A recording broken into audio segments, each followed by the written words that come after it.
बंधन काट मुकुट गुर कीना. Hello, welcome to Lecture 17 of Introduction to the Sikhs. Today I'm going to talk about Sikh organizations, though the topic is actually more specific than that. In previous lectures, I've already introduced the SGPC that manages historic gurdwaras in Punjab, then organization, the political party, the Akali Dal, and then some diaspora organizations that are meant to provide some governance for Sikh religious sites, such as the World Sikh Council. Today, I actually want to focus on Sikh organizations which are essentially a product of the diaspora. So these are organizations based mainly in the US, a couple in Canada, and there are similar organizations in Britain, but I wanted to focus on the ones that are most closest to home. A lot of these organizations have very effective website presences, and I'll use the websites to just introduce them. Some of the organizations, in fact, are just website magazines and web magazines, and I'll talk about those as well. So here's a complete list. That's a lot of different organizations. There's a wide variety of them. Some are focused on civil rights. Some are focused on young people in the community. Some are more focused on ideas, specific ideas like Eco-Sikh focusing on the environment, or Suffer focusing on feminism, Sikh feminism. And there's a couple of more sort of arts and culture type magazines or websites. So I'll talk about all of these very briefly. Before I do that, I just want to introduce these clips, which are available on Canvas. And it's a little different from the topic of today's lecture, but relates back to what we had been talking about earlier. And the Rose Parade, of course, is an American institution, more than 100 years old, associated with the Rose Bowl game in Pasadena, California.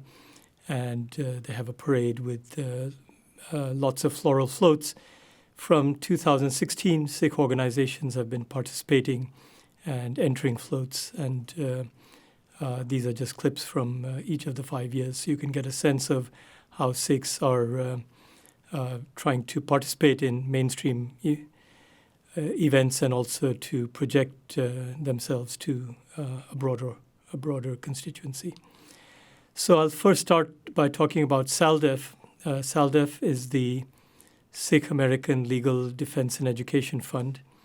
It started out in the mid-90s as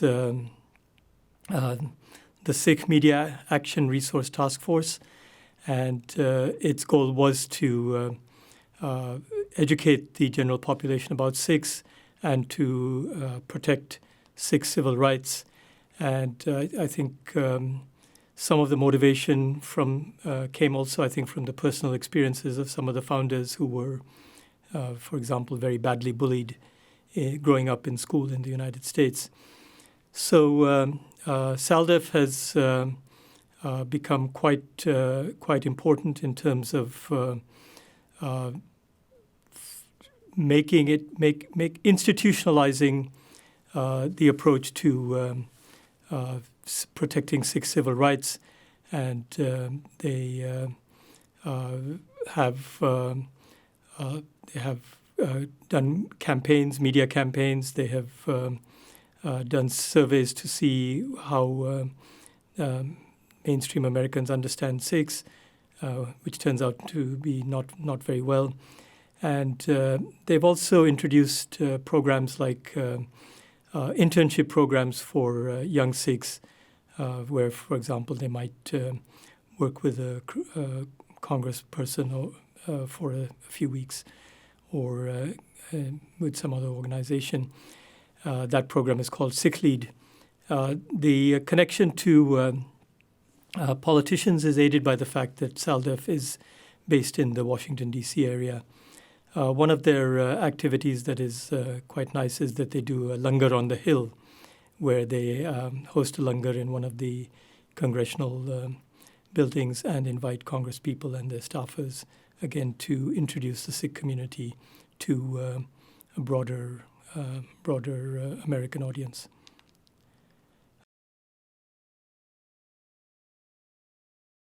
Next, I'll talk about United Sikhs. United Sikhs started, I think, in 1999, and its origins are actually somewhat different.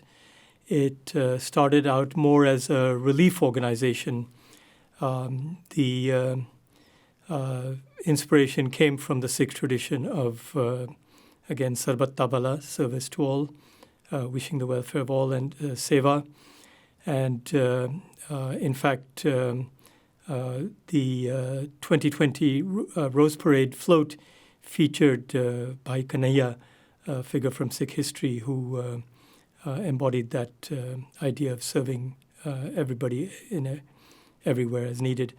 So United Sikhs started out organizing relief efforts for disasters, not just in the United States, but globally. They were, for example, very active in the tsunami over a decade ago, then in the more recent earthquake in Haiti.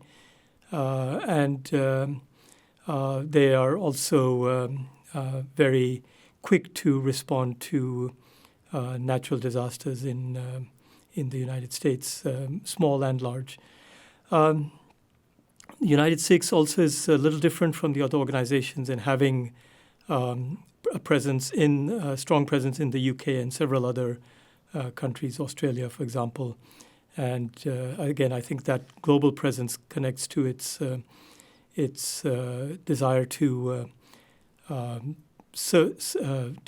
address natural disasters, provide relief to natural disasters anywhere they occur. United Sikhs more recently has actually been following the path of SALDEF and also doing a fair amount of civil rights work, presumably because people who are in need approach whichever organization they're familiar with. And again, United Sikhs has various events to raise awareness about the Sikh community and also to educate young Sikhs.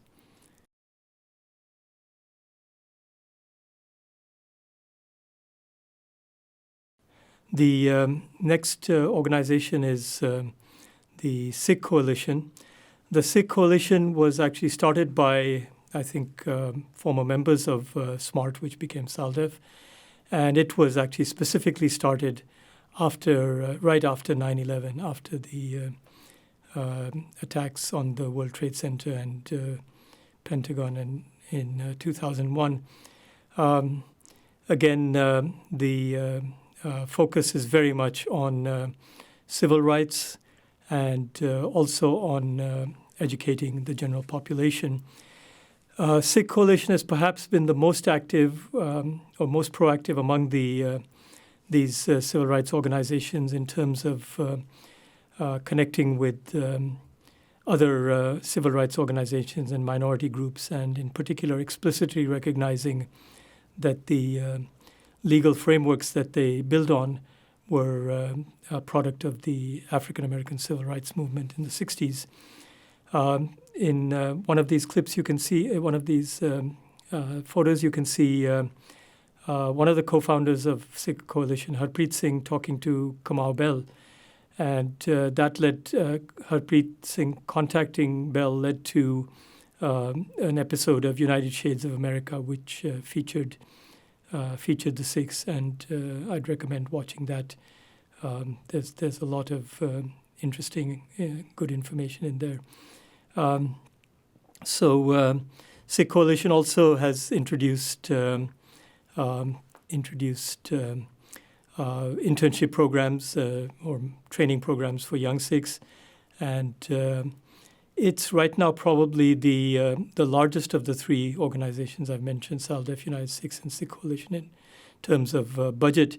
But even there, among all these three, the budget is really quite small, maybe Sikh Coalition has a couple of $1 million a year to spend. So really very, very small, limited resources, which they stretch quite well.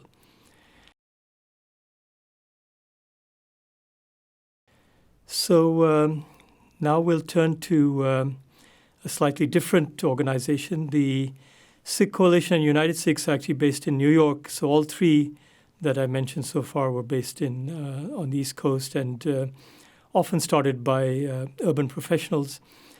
The Jakarta movement is quite different. It was started in Fresno, and the Sikh population of California is quite different in makeup from Sikh populations in the urban centers in the East Coast because it has a large component of Sikhs with rural backgrounds and Sikhs who work in farms and so on. So the Sikh population in California is more diverse, more heterogeneous, often with on average lower socioeconomic status than other Sikh communities, and definitely compared to the Indian American community overall, which is very highly skewed towards highly educated professionals. So Jakarta is basically focused on serving young Sikhs. They start with high school students, and they also work a lot with college students. Their goals are to teach young Sikhs about their history and community, and essentially to give them training and confidence to apply to good colleges and to succeed in college once they're there, and to do this without having to give up their heritage. So this is, I think, a very significant organization. Interestingly, their local chapters, they have many throughout California, are organized with the name Missiles, which evokes the decentralized federation of the early Khalsa period that was then superseded by Ranjit Singh's kingdom. So Jakarta, I think, is really a very important organization, especially on the West Coast. Now I'll briefly talk about the Surat initiative. So Surat means consciousness, and this is actually aimed at young Sikh professionals, college age or just after college, maybe even into their 30s. The goal is to have small conferences and workshops where young Sikh professionals are able to learn in depth about Sikh teachings, but also it gives a chance for young Sikhs to meet each other and socialize. So I think one can find these kinds of organizations in many other religious communities, particularly minority communities in the U.S., like the Jewish community. SikhNet is quite interesting. It actually has it's essentially a web-based organization, and it has a very large and significant presence. It stands out because it was started by Western converts to Sikhism, followers of Harbhajan Singh Yogi or Yogi Bhajan, and I think it's funded mainly by their donations, but it's also, like the others, a 501c3 organization and actively solicits donations. As over time, they've really expanded the scope of their website, so they will. SikhNet has many articles addressing the concerns of Sikhs in Punjab and India more broadly, and it also addresses some issues which perhaps some of the other Sikh organizations on the East Coast are less prone to tackle, things like domestic violence and other aspects of gender inequality within the Sikh community. They also, I think, are a little more open about things like mental health issues. SikhNet also has a very, very substantial archive of Shabad Kirtan, and really provides a very large trove of Sikh music for all listeners. So there's also magazine-type articles. There's a section devoted to articles and activities for children and so on. So it's, I think, meant to be a complete web resource, web portal for Sikhs.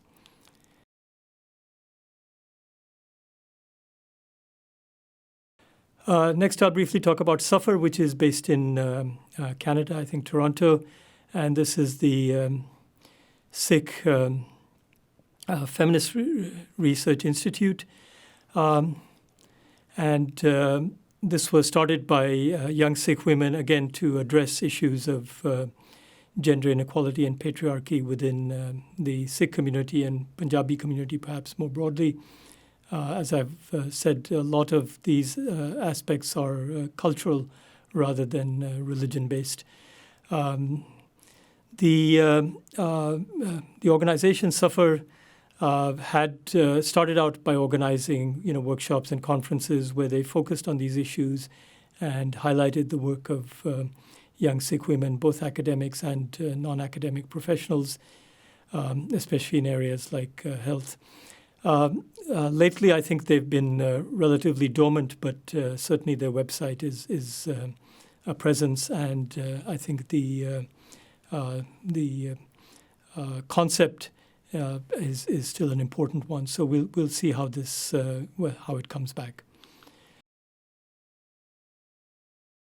Another very focused organization is INSAF. INSAF is based in California. And it is dedicated to essentially truth and reconciliation with respect to what happened around 1984 in Punjab, where the decade following, many young Sikhs were killed by police and army in extrajudicial killings. They just disappeared. And in fact, even one or two of the people who tried to highlight this these violations of human rights themselves then fell victim to this extrajudicial killing. So INSAF, I think the fact that it's California-based again reflects the fact that its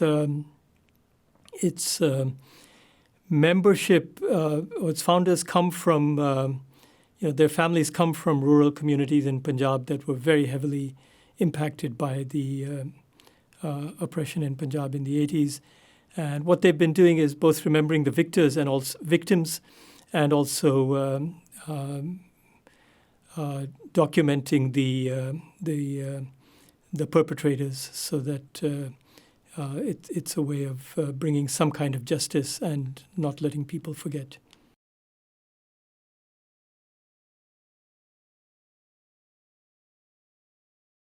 Next, EcoSikh is an organization based, again, I think in Washington, D.C. It's relatively recent and was formed, I think, initially just to connect with the broader ethos of environmentalism and to provide a point of contact for young Sikhs.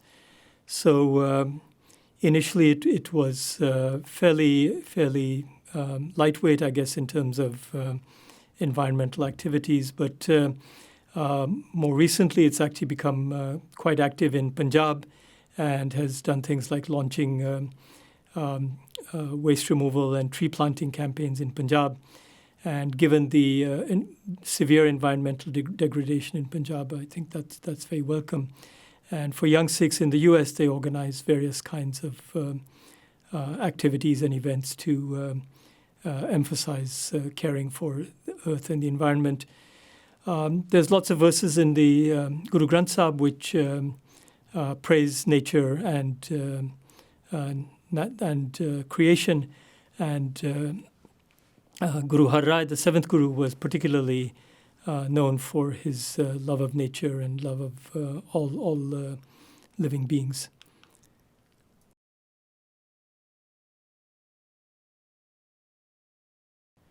The Sikh Research Institute is another East Coast-based organization in the Northeast, and it's again somewhat similar to Surat, perhaps, but in terms of they organize some conferences and activities, but they also provide some online courses, and they try to provide various kinds of online educational materials.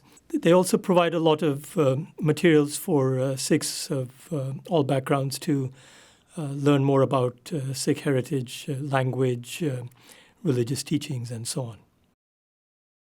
The Sikh Foundation International is another West Coast organization based in Palo Alto, and it's probably the oldest of the modern diaspora Sikh organizations, and recently celebrated its 50th anniversary.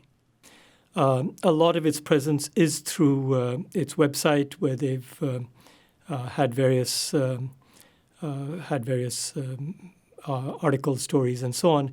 But they've also sponsored conferences and other events. A major focus of the Sikh Foundation International, because its founder, Narendra Kapani, is an art collector, has been promoting Sikh art and, for example, collaborating with the Asian Art Museum in San Francisco. They've also brought out several books of Sikh art. And a few years ago, actually, they also collaborated with the Victoria and Albert Museum in London for a Sikh art exhibition there, and again brought out a book of Sikh art based on that exhibition. The Sikh Foundation is not the only site, or it's not the only group of Sikhs interested in art. There are several other significant collectors of Sikh art. And in fact, these individuals have helped to define Sikh art as a category. Sikh Chic is really just a magazine, again, a broad-based magazine designed to provide articles and features on all things Sikh. A lot of it is lighthearted, but also some more serious articles about the community.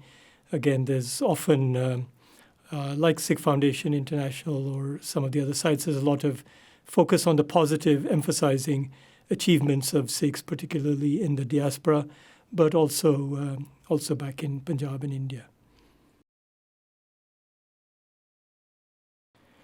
The Langar Hall is another Sikh magazine, and unfortunately, I don't think it's active anymore. But when it was functioning, the website is still there. But when it was functioning, it provided a really wonderful venue for young Sikhs to write about issues of concern to them, and also provide perspectives on Sikhs in U.S. society, if I can use the term. I think the perspectives were perhaps much more progressive than some of the other Sikh organizations, which are somewhat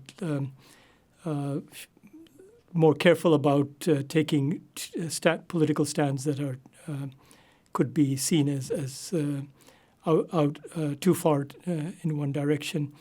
I think most Sikhs, like most Indian Americans, tend to be somewhat left-leaning, though there are also Sikhs at the other end of the spectrum, just as in the case of Indian Americans more broadly.